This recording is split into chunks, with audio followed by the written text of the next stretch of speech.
আজকে তামিম ইকবালের খেলা ছিল। তামিম সকালবেলা কিন্তু টসে যায় এবং সুস্থ টসে যায়। টসে যাওয়ার পরে একবার মাঠেও থাকে।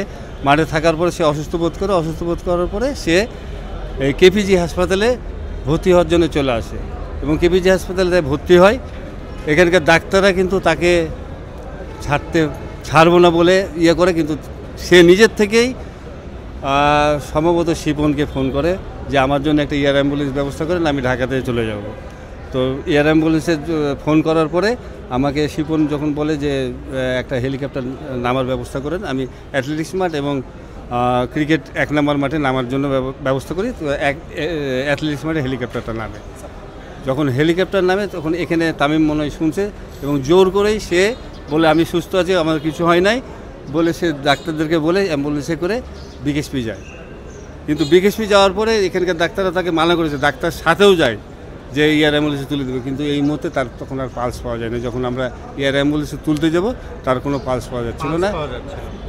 তার 10 মিনিট ওখানে বুকে চাপ দেওয়ার পরে কিছুটা পালস মানে পাইলে তাকে আবার করে কি আবার কেপিজিতে ভর্তি করায়। ওই মুহূর্তে ডাক্তার বলছে যে আমরা যদি এয়ারে তুলি হয়তো বা তামিমকে আর ফিরে পাবো না। তারপরে আবার এখানে নিয়ে আসার পরে ভিতরে তাকে ঢোকানো হয়, এমার্জেন্সিতে ঢোকানোর পরে উপরে তার অপারেশন রুমে নিয়ে যাওয়া হয়।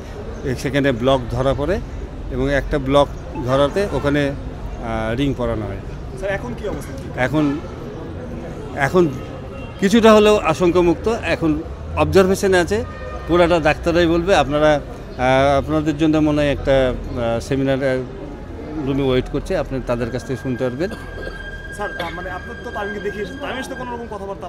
না, তামিম এই মুহূর্তে কোনো কথা বলতে পারে না। তার আম্মা আসছে, তার ওয়াইফ আসছে, তাদের সাথেও কথা বলতে পারে নাই। তার আম্মা এবং ভাই তার মাথায় খালি হাত বোলাতে পারছে।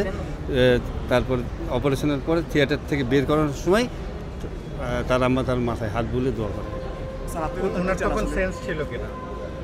সেন্স তো মানে অপারেশন এই মুহূর্তে হচ্ছে সেন্স তো তখন থাকার কথা না, কারণ তো তখন তো একদম অপারেশন করার পরে তাকে আইসিইউতে নিয়ে যাবে। যখন হচ্ছে পালস পাওয়া যাচ্ছে না তখন কি সিআরপিসি দিতে হয়েছিল? জি না, আমরা এইটুকু বলতে পারবো না, কারণ কি এটা ডাক্তারদের ব্যাপার, ডাক্তারে বলতে পারবে। কিন্তু আমরা ওইখানে যখন বিকেএসপিতে তাকে ঢুকানো হয়, অ্যাম্বুলেন্সে করে ঢুকানো হয় এবং ওখান থেকে তাকে এয়ার অ্যাম্বুলেন্সে তোলা হবে, এই মুহূর্তে আমরা তুলতে পারি নাই তাকে। তার তখন পুরার সেন্সটাই নাই। আমরা তখন মানে কি বলবো যে আপনাদেরকে বলে বোঝাতে পারবো না যে ওই মুহূর্তে আমরা কি করব। সেই যে ডাক্তারের এখানকার ডাক্তার একজন আছেন, সম্ভবত কর্নেল, লেফটেন্যান্ট কর্নেল বা কর্নেল ইমরান ভাই টাইপের নাম হবে, আমি জানি না, কিন্তু আমাদের ডাক্তার শামীম ছিলেন। তারা বললো যে এই মুহূর্তে যদি এয়ার অ্যাম্বুলেন্সে তোলা হয় তামিমকে আর খুঁজে পাওয়া যাবে।